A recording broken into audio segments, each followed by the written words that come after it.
I don't know if what happened on that mountain was a miracle or a warning. Maybe it was both.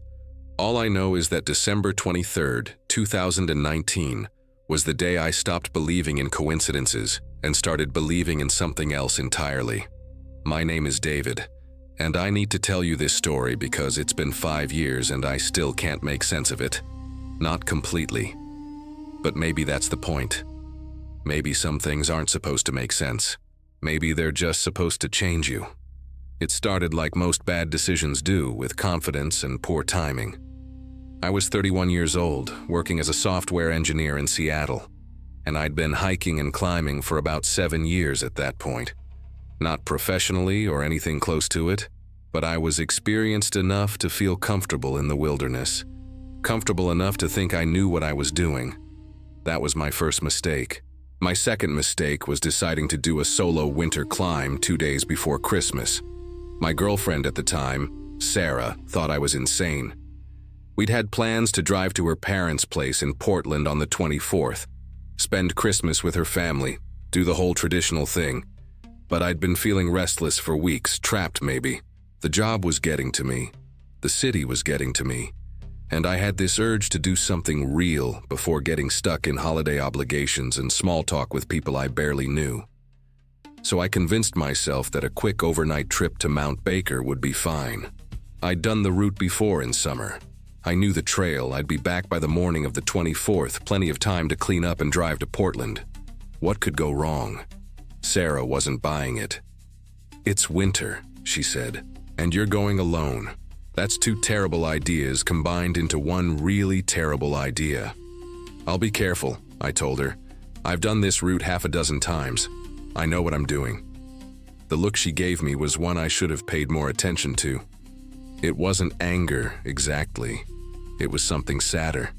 Like she was watching me make a choice she couldn't stop, and she already knew how it would turn out. "Just come back," she said finally.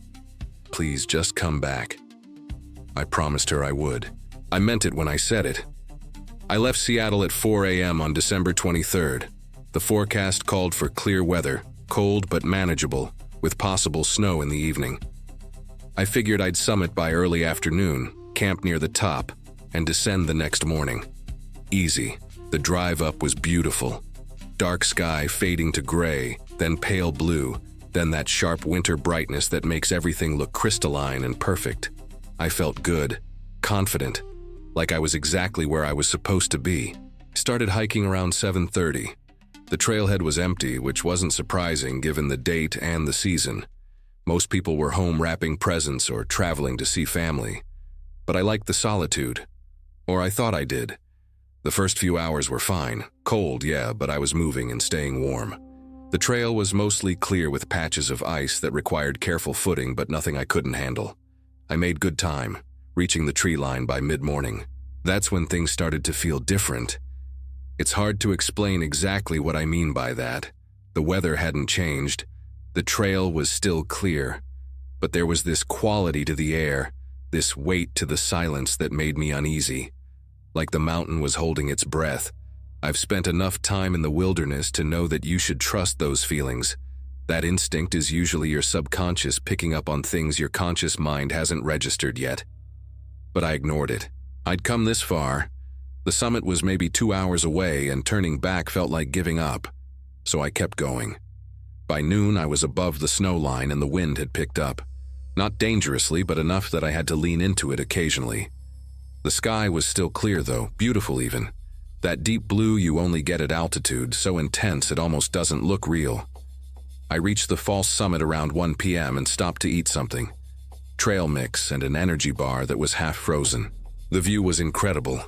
Mountain ranges stretching in every direction, white and gray and impossibly vast. In that moment, standing there alone with the wind and the silence, I felt small in a way that was somehow comforting. Like my problems didn't matter much in the face of all this. I should have turned back then. I was tired, it was getting late, and I'd basically achieved what I came for.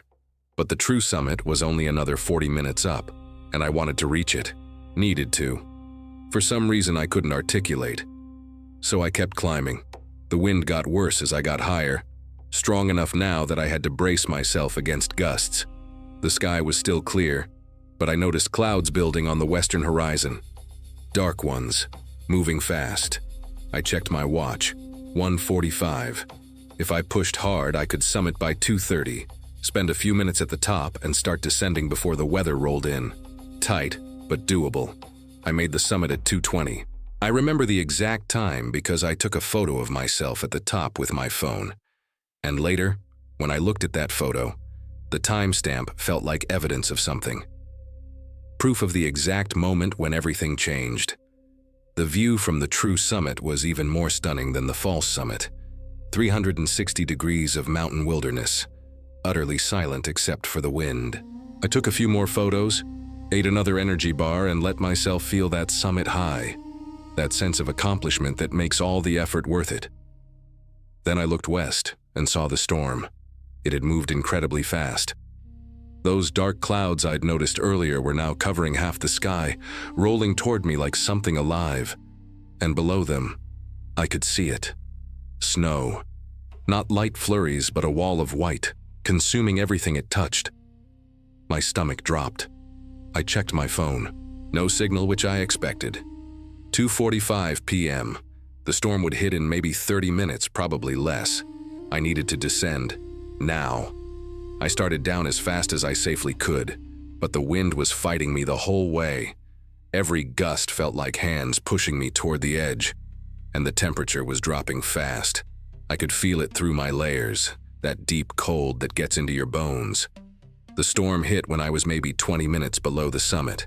One moment I could see the trail. The next moment I was in a complete whiteout. Snow coming down so thick and fast that I couldn't see 5 feet in front of me. The wind was howling now, loud enough that I couldn't hear my own breathing. I stopped, trying to orient myself. I had a compass and I knew the general direction I needed to go, but in conditions like this, it's terrifyingly easy to get turned around. One wrong turn and you're heading into wilderness instead of toward the trailhead. What scared me most was how fast it had happened. 1 minute I was fine, the next I was in serious trouble. I tried to follow the trail by feel, staying where the ground seemed most packed down, but the snow was accumulating so fast that the trail was disappearing. Within 10 minutes there was no trail at all, just white everywhere, above and below and all around. I'm not proud of how I felt in that moment. I was terrified, not the kind of fear that makes you sharp and focused, but the kind that makes you want to curl up and wait for someone to save you. Except there was no one to save me. I was alone on a mountain in a blizzard 2 days before Christmas, and no one knew exactly where I was. I kept moving because stopping meant freezing. My original plan had been to camp near the summit, so I had a tent and sleeping bag, but setting up camp in these conditions would be nearly impossible. And even if I managed it, I'd be stuck up here until the storm passed, which could be hours or days. I needed to get lower, below the tree line at least, where there would be some shelter from the wind. But I was lost. Completely, utterly lost. I tried to use my phone's GPS, but even offline maps were useless when I couldn't see any landmarks to orient myself. The compass told me I was heading roughly north, which should be right, but roughly wasn't good enough. A few degrees off and I could walk right off a cliff. Time became strange. I have no idea how long I struggled through that whiteout. Could have been 30 minutes, could have been 2 hours. Everything blurred together. The cold, the wind, the endless white. My hands were numb even inside my gloves. My face felt like it was made of ice. I remember thinking about Sarah, about how she'd been right and I'd been stupidly, arrogantly wrong.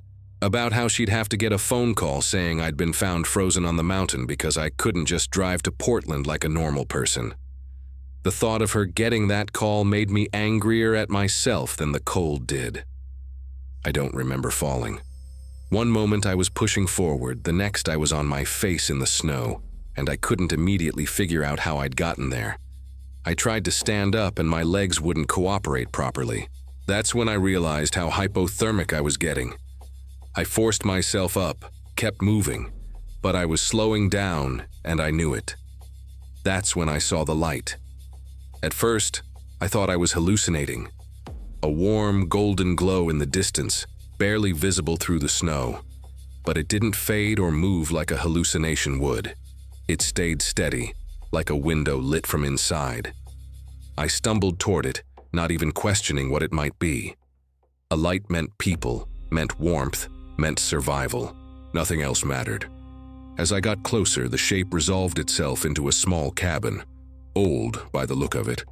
Rough-hewn logs, a stone chimney with smoke rising from it, a single window glowing with firelight.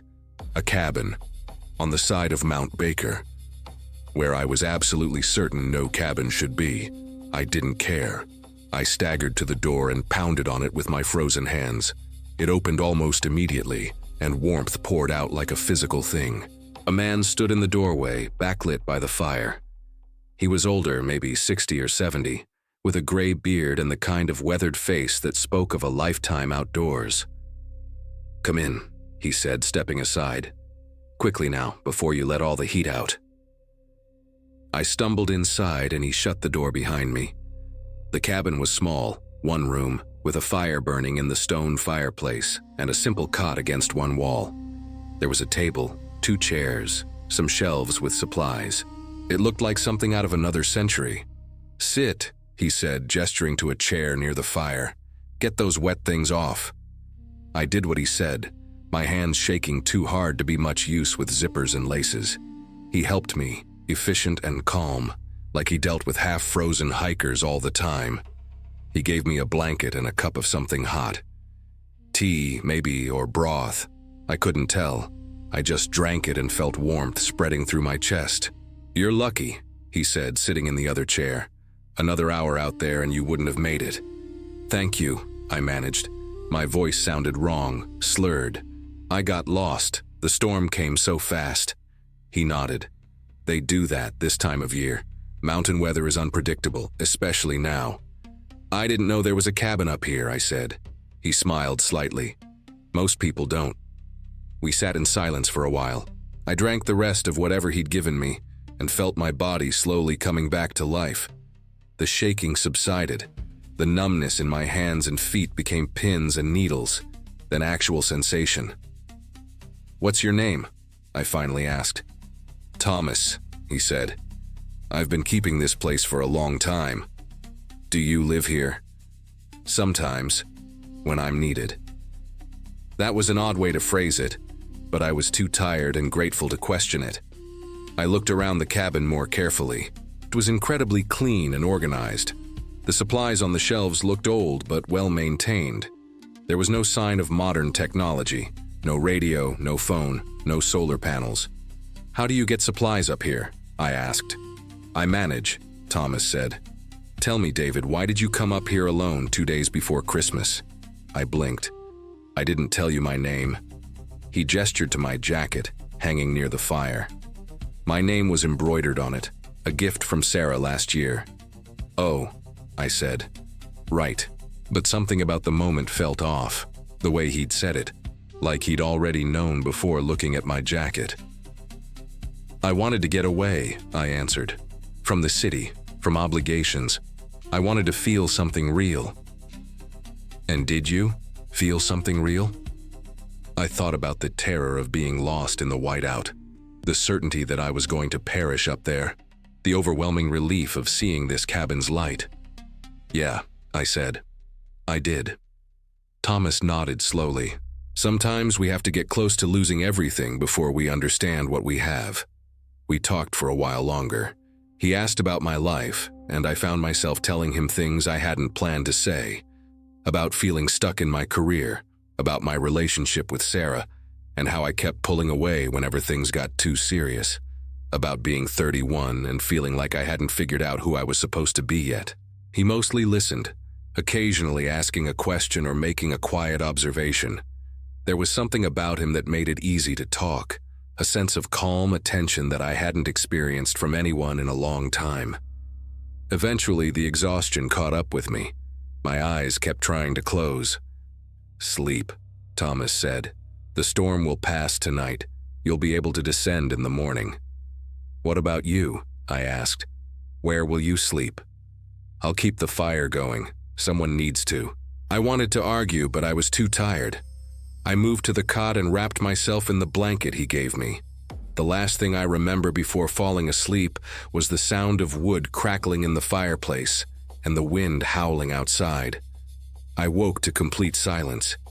It took me a moment to remember where I was, the cabin, the storm. Thomas. I sat up and looked around. The fire was still burning, but Thomas wasn't there. The cabin looked the same, but somehow different in the gray morning light coming through the window. I stood up, every muscle in my body aching. My clothes were dry, hanging near the fireplace. I got dressed quickly and went to the door. The storm had passed. The sky was clear, pale blue, and the mountain was covered in fresh snow. It was beautiful. It was also completely silent. No wind, no birds, nothing. "Thomas?" I called. No answer. I looked around the cabin more carefully. My backpack was by the door, all my gear neatly arranged. On the table was a piece of paper with a note written in careful handwriting. "David, the trail is marked. Follow the red ribbons tied to the trees. They'll lead you down safely. Don't come back here looking for this place, you won't find it. Take care of Sarah, she loves you more than you realize. Merry Christmas. Thomas." I read the note 3 times, trying to make sense of it. How did he know about Sarah? I'd mentioned her, yes, but not that she loved me. Not that I'd been pulling away. I folded the note and put it in my pocket. Then I stepped outside. The cabin was there behind me, solid and real. But when I looked at the surrounding landscape, something was wrong. There were no other structures visible, no paths leading to or from the cabin. And when I looked up at the mountain peak, I realized I was much lower than I should have been. Easily 1,000 feet below where I'd been when the storm hit. How had I made it this far down? I barely remembered getting to the cabin. Had I descended further than I'd realized in my hypothermic state? I looked for tracks in the snow. Mine leading to the cabin, Thomas's if he'd left that morning. There were no tracks at all, just pristine snow in every direction except for a single trail leading downward, marked every 20 feet or so with a piece of red cloth tied to a tree branch. I followed the ribbons. I had no other choice. The descent took about 4 hours. The ribbons led me on a path that somehow avoided every difficult section of the mountain, every icy patch, every steep drop, every area where the snow might have been unstable. It was like someone had mapped the safest possible route and marked it just for me. When I finally reached the trailhead, my truck was exactly where I'd left it, now covered in about a foot of snow. It was 10 a.m. on December 24th, Christmas Eve. I cleared the snow off my truck and sat in the driver's seat for a long time, heater running, trying to process what had happened. Then I pulled out my phone. It had died sometime during the storm, but I plugged it into my truck charger and waited for it to power on. 18 missed calls from Sarah, a dozen text messages, each one more worried than the last. I called her immediately. "David? Oh my God, David, where are you? I've been trying to reach you since yesterday afternoon. Are you okay?" "I'm okay," I said. "I'm at the trailhead. I'm safe." "What happened? You were supposed to be back this morning."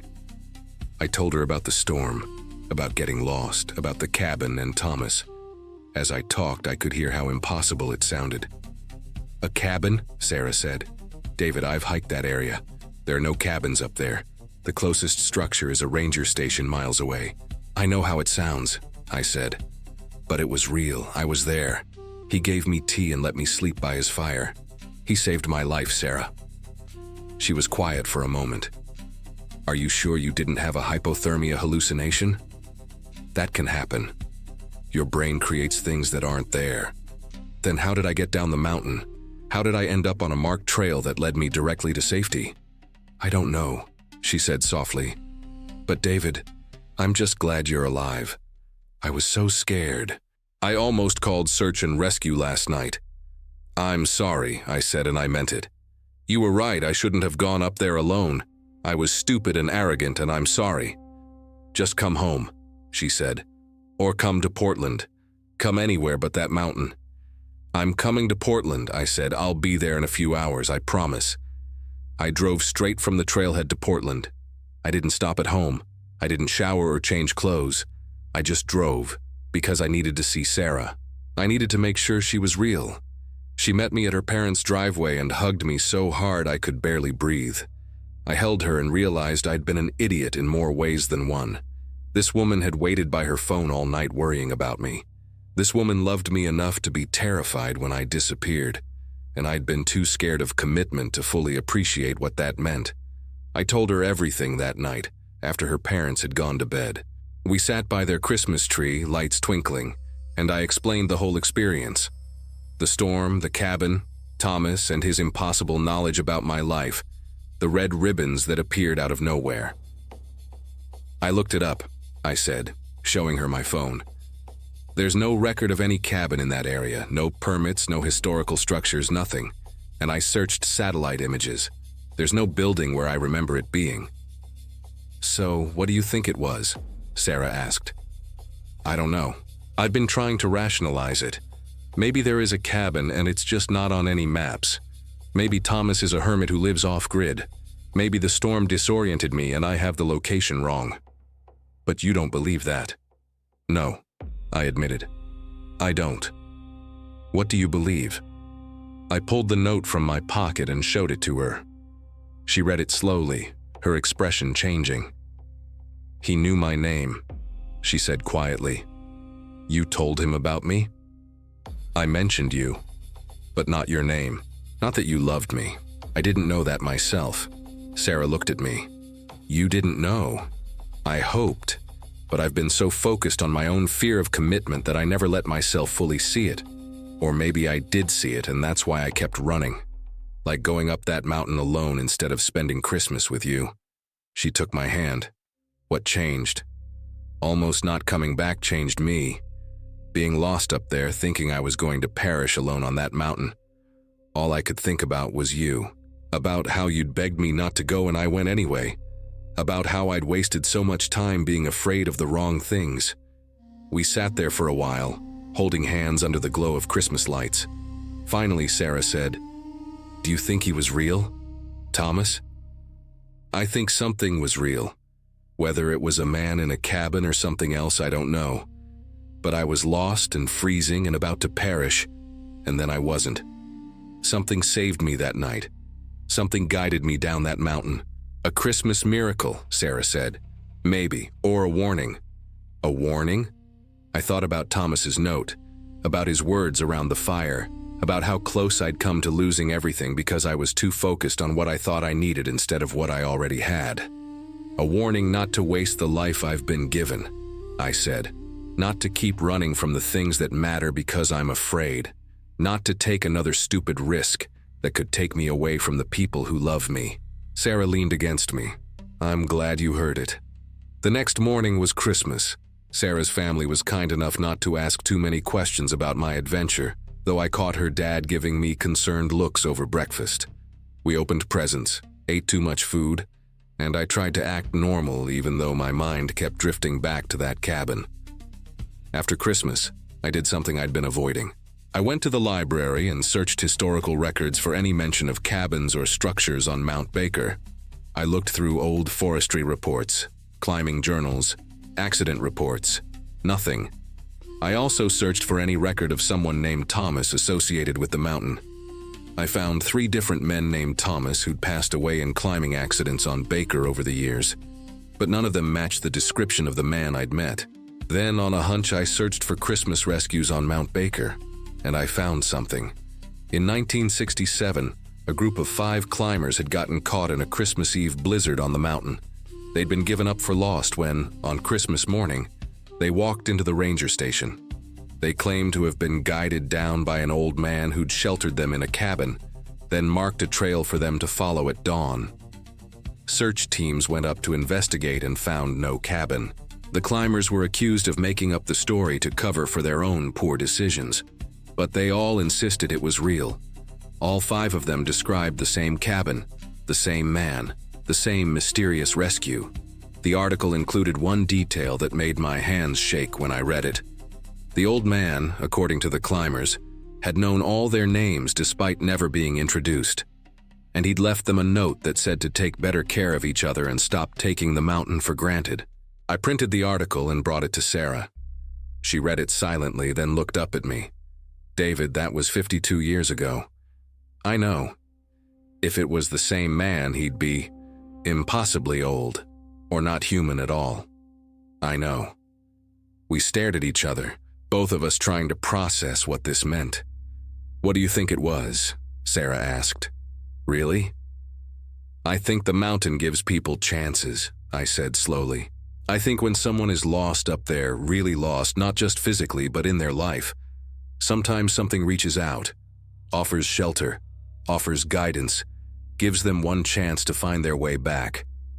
That sounds impossible? Supernatural? Yeah, but I was there, Sarah. I felt the warmth of that fire. I drank the tea he gave me. I slept in that cabin, and when I woke up, I was 1,000 feet lower on the mountain with a marked trail leading me home. That all happened. I don't know how to explain it, but it happened. Sarah was quiet for a long time. Then she said, "Do you think you were supposed to find that article about the other climbers?" I'd been wondering the same thing. Maybe. Or maybe I was supposed to understand that I'm not the first person to be given a second chance, and I won't be the last. So what are you going to do with it? Your second chance? I looked at her, at this woman who'd loved me through my fear and my running and my stupidity, who'd waited by the phone all night, terrified, while I was lost on a mountain I had no business being on alone. I'm going to stop running, I said. I'm going to stop looking for something real in dangerous places when real is right here. I'm going to take better care of the people who love me, starting with you. She smiled, and it was the kind of smile that made me understand why people wrote songs and poems about love. That sounds like a good plan. That was 5 years ago. Sarah and I got married a year later. We have a daughter now, 2 years old, named Claire. I changed careers, left the software job that was making me miserable, and became a park ranger. I wanted to work with the wilderness, but in a way that helped people stay safe instead of taking reckless risks. I've been back to Mount Baker dozens of times since that Christmas Eve.